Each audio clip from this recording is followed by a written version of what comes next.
جب یہ خبر حبیب ابن زید کی والدہ ام عمارہ کے پاس پہنچتی ہے، ام عمارہ بڑھیا بیٹے کی شہادت اور ظالمانہ شہادت کو سنا تو گھر سے پردہ کر کے باہر آئی، ایک جوان کو بلایا، اے جوان میری بات سن۔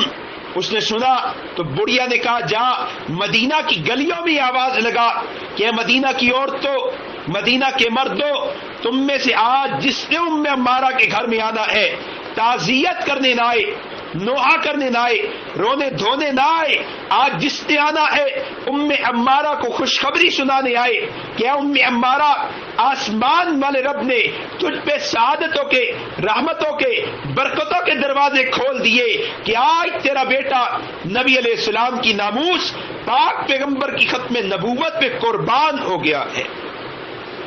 یہ بوڑھی عورت کے جذبات ہیں،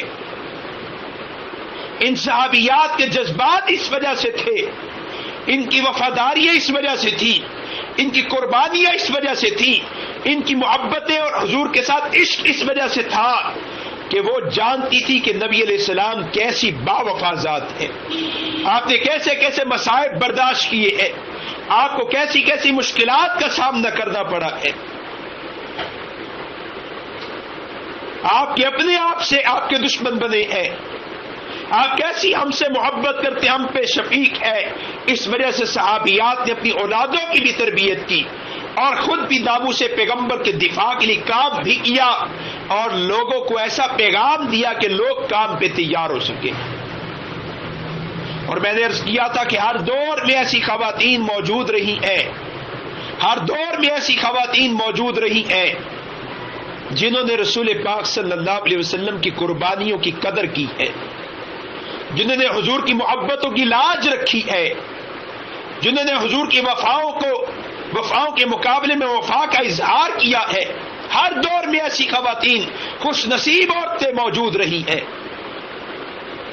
یہ جب برے صغیر پاک و ہند میں انگریز کا فتنہ آیا، انگریز نے ایک نیا فتنہ کھڑا کر دیا، فتنہ مرزائیت اور قادیانیت۔ مقصد اس کا یہ تھا کہ مسلمانوں کی دلوں سے حضور کی محبت کو کھرچ لیا جائے۔ وہ فاقہ کش مومن جو ڈرتا نہیں موت سے ذرا بھی، تم روح محمد اس کے سینے سے نکال دو۔ جو مومن آدمی فاقے سے نہیں ڈرتا، مصیبت سے نہیں ڈرتا، مشکل سے نہیں ڈرتا، ڈٹ جاتا ہے، جان دے جاتا ہے، مصائب برداشت کر جاتا ہے، اس کی وجہ یہ ہے کہ اس کے دل میں حضور کی محبت ہے۔ محبت رسول کو نکالو، یہ راک کا ڈھیر بن جائے گا۔ اس نے حضور کی محبت مسلمانوں کے دلوں سے نکالنے کے لیے مختلف فتنوں کو جنم دیا۔ ان میں سب سے خطرناک فتنہ یہ فتنہ مرزائیت تھا۔ اس کا بانی بدبخت مرزا غلام احمد قادیانی تھا۔ اس نے کہا میں نعوذ باللہ مہدی ہوں، اس نے دعویٰ کیا میں مسیح ہوں، اس نے دعویٰ کیا کہ نعوذ باللہ میں اللہ کا نبی اور رسول بھی ہوں، پھر جرت اور جسارت میں بڑا، گستاخی اور توہین میں بڑا، اور اس بدبخت نے دعویٰ کیا کہ لوگوں میں صرف نبی نہیں ہوں، میں تو محمد رسول اللہ بھی ہوں، نعوذ باللہ۔ اس بدبخت نے کہا میری بیوی ام المومنین ہے، خدیجۃ الکبریٰ کے مقام کی، اما عائشہ صدیقہ کے مقام کی ہے، میرے دیکھنے ماننے والے صحابیوں کے مقام کے صحابی ہیں، میری باتیں حدیث ہے، کام سنت ہے، میری وہی قرآن کے برابر ہے۔ اس نے اپنے خاندان کو اہل بیت کہا، اپنے کفریہ گندے عقیدوں کو اسلام کہا، اور مد مقابل اس نے کہا کہ اسلام سے کفر ہے۔ سارے مسلمانوں کے بارے میں اس نے کہا جو لوگ مجھے نبی نہیں مانتے، جو لوگ مجھے محمد نہیں مانتے، جو لوگ میری بیوی کو ام المومنین نہیں مانتے، جو لوگ میرے ماننے والوں مرتدوں کو صحابی نہیں مانتے، جو لوگ میرے خاندان کو اہل بیت نہیں مانتے، جو لوگ میری بات کو حدیث نہیں مانتے، میرے کاموں کو سنت نہیں مانتے، میری وحی کو قرآن کے برابر نہیں مانتے، میری کتابوں میں درج عقائد و نظریات کو نہیں مانتے، وہ تمام کے تمام لوگ یہودی ہے، عیسائی اور کافر ہے، مشرک ہے، جہنمی ہے۔ اس نے تمام مسلمانوں کو مشرک کافر کہہ کے جہنمی قرار دے دیا۔ اس کا فتنہ پھیلا، بہت سے بدبخت انہوں نے مرزا قادیانی کو مہدی مانا، مسیح مانا، نبی مانا، حضور کے ساتھ تعلق توڑ دیا، مرزے کے ساتھ تعلق جوڑ دیا، اسلام چھوڑ کے قادیانیت کو قبول کر لیا۔ ان میں سے بہت سے لوگ تھوڑے سے مال و متاع کی وجہ سے کافر ہوئے، بہت سے لوگ عورت کی وجہ سے قادیانی ہوئے، بہت سے لوگ بیرون ممالک میں نوکریوں کی وجہ سے قادیانی ہوئے، بہت سے لوگ لالچوں کی وجہ سے، بہت سے لوگ لا علمی کی وجہ سے قادیانی ہو گئے۔ اور پھر یہ بدبخت 1908 میں خدائی پکڑ میں آیا، خدا کا عذاب اس پہ مسلط ہوا، عذاب اس پہ آیا، اور یہ بدبخت گندی موت مرا، ہیضے کی موت مرا، اور اپنے ہی غلاظت پہ اپنے پاخانے پہ گر کر واصل جہنم ہو گیا۔ لیکن مرزائیوں کو عقل نہیں آئی۔ مرزائیوں نے کہا چونکہ ہم نے مرزے کو مان لیا ہے، ہم نے مرزے کا حق ادا کرنا ہے۔ اس کے لیے مرزائیوں نے کام شروع کر دیا، اس کے کفر کو اسلام کے نام پہ پھیلانا شروع کر دیا، اس کے ارتداد کو، اس کے کفریہ عقائد کو اسلامی عقائد کے نام پر پھیلانا شروع کر دیا۔ سادہ لوگ مسلمانوں کو گمراہ کرتے رہے، حضور کی امت کا تعلق حضور سے کٹواتے رہے، حضور کو ایذا پہنچاتے رہے، حضور کے قلب اطہر کو نقصان تکلیف پہنچاتے رہے۔ جب پاکستان بنا، پاکستان بننے کے بعد انہوں نے اپنی سرگرمیوں کو تیز کر دیا، اعلان کر دیا کہ ہم بلوچستان کو قادیانیوں کا صوبہ بنا دیں گے۔ ہمارے علماء، ہمارے اکابر ان کے اس بیان کو سن کے تڑپ اٹھے، تحریک چلائی گئی، علماء اکٹھے ہوئے، وقت کے وزیر اعظم ناظم الدین کے پاس گئے اور کہا کہ ناظم الدین، یہ ملک اسلام کے نام پہ بنا ہے، اس ملک کے لیے ہماری ماں بہنوں بیٹیوں کی عصمتیں پامال ہوئی ہیں، عزتیں لٹی ہیں، آج بھی ہماری بیٹیاں، آج بھی ہماری بہنیں سکھوں کے پاس پڑی ہوئی ہیں، وہ مجبور ہو کے ان کے پاس زندگی بسر کر رہی ہیں، ان کی عزتیں پامال کی جا رہی ہیں، ہمارے بوڑھوں کے سینوں کو چھلنی کر دیا گیا ہے، ہمارے بچوں کو نیزوں کی انیوں پہ اچھالا گیا ہے۔ یہ ساری قربانیاں ہم نے مٹی چاٹنے کے لیے نہیں، مٹی کے حصول کے لیے نہیں کی تھی، یہ ساری قربانیاں مسلمانوں نے دی تھی کہ ایسا ملک مل جائے جس میں اللہ کا حکم نافذ ہو، جس میں رسول اللہ کی عزت کا دفاع ہو، حضور کی ختم نبوت کا دفاع ہو۔ یہ قادیانی مرتد ہے، زندیق ہے، کافر ہے، یہ اپنے کفریہ مذہب کو اسلام کے نام پہ پھیلا رہے ہیں۔ تم آئینی طور پہ ان کو غیر مسلم اقلیت قرار دے دو، علماء نے تو ان کو کافر کہہ دیا ہے، ان کے عقائد کی وجہ سے ان کو کافر کہا ہے، تم بھی ان کو کافر قرار دے دو۔ وزیر خارجہ ظفر اللہ قادیانی ہے، اس سے وزارت واپس لو، بہت سے کلیدی عہدے قادیانیوں کے پاس ہیں، وہ عہدے واپس لو۔ وزیر اعظم کا جواب سنیے، یہ اس ملک کا وزیر ہے جس ملک کو کلمے کے نام پہ لیا گیا، یہ اس ملک کا وزیر ہے جس کی بیٹیاں اپنی عزت عصمت گواہ بیٹھی اس امید پہ کہ کوئی بات نہیں، ملک مل جائے تاکہ اللہ رسول کا نام بلند ہو جائے، حضور کی عزت کے جھنڈے گڑ جائے۔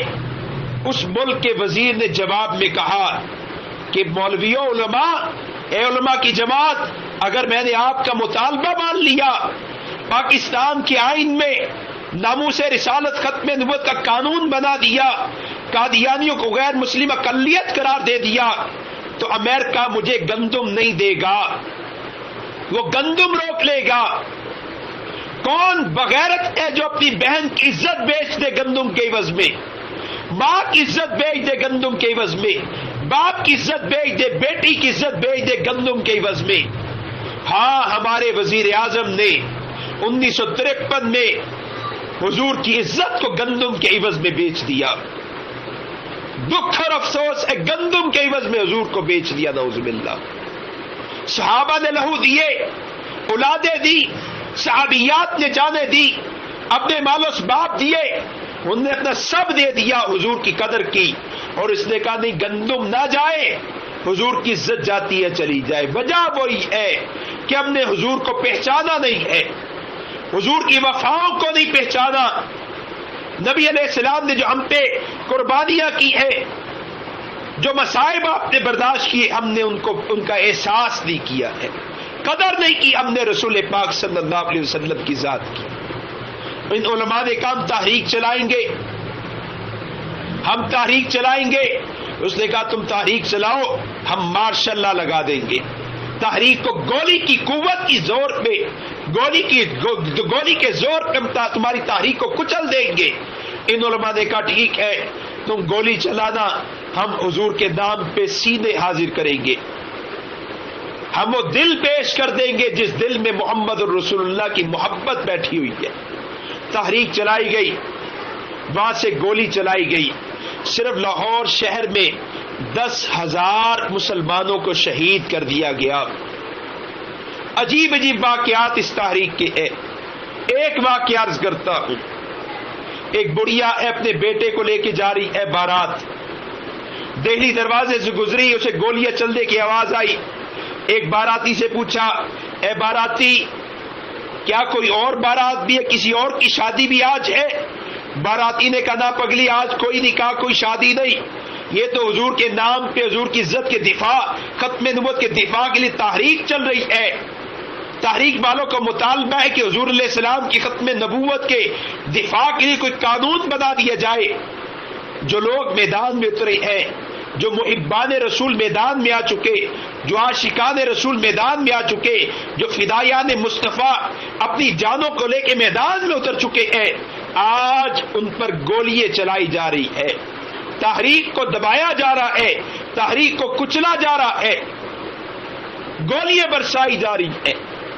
بڑھیا بیوہ تھی, جوانی میں شوہر کا انتقال ہو گیا تھا. شوہر کی جدائی جوانی میں بڑا داغ تھا, بڑا غم تھا, لیکن اس نے شوہر کی جو نشانی تھی بیٹا, اس پر اس نے اپنی زندگی گزار دی.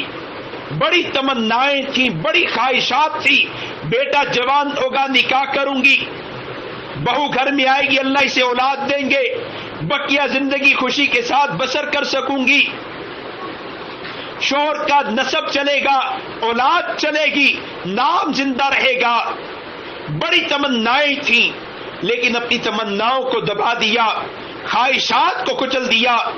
اپنے جوان بیٹے کے پاس گئی, سہرے کو اٹھا دیا اور کہا بیٹے میں نے آج کے دن کے لیے تجھے دودھ پلایا تھا, اگر دودھ کو حلال کرنا چاہتا ہے تو جا, نبی علیہ السلام کے نام پہ قربان ہو جا.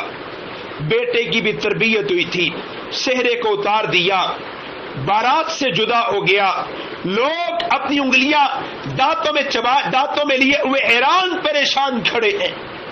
وہ تو خوشی خوشی بارات کے ساتھ جا رہے تھے, ان کو کیا پتا یہ بڑھیا جذبے کے اعتبار سے جوان ہے, انہیں کیا پتا یہ یتیم بچہ حضور کا عاشق ہے, ماں کا اس پہ اثر ہے, ماں کی تربیت کے زیر اثر رہا ہے.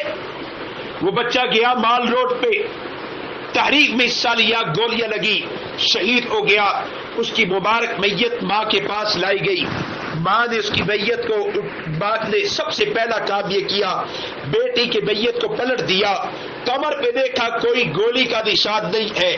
پھر اس بیٹے کو سیدھا کیا, اللہ کی بارگاہ میں ہاتھ اٹھائے, اے اللہ اس بڑھیا کی قربانی کو قبول کر لے, اے اللہ جو کچھ تھا آپ کے محبوب کے نام پہ پیش کر دیا, میرے جوان بیٹے دلہا بیٹے کی اس قربانی کو قبول کر لے, اے اللہ اس کی قربانی کو قبول کر, میرے شوہر کی نجات کا ذریعہ بنا, میری نجات کا ذریعہ بنا.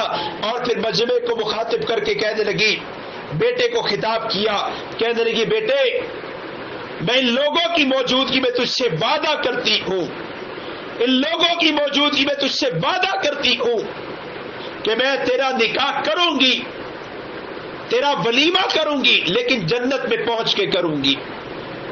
میں محبوب کبریا کے سامنے دست بدست عرض کروں گی, اللہ کے رسول, اے اللہ کے محبوب, اے ہماری جان, اے ہمارے محبوب, میں نے اپنا بیٹا دلہا بنا ہوا آپ کی ختم نبوت کے نام پہ پیش کر دیا تھا, اے اللہ کے رسول اب اس کے نکاح کروانا ہے, آپ اس کے ولیمے میں تشریف لائے, جنت میں تیرا نکاح کروں گی, ولیمے میں محمد رسول اللہ کو دعوت دوں گی.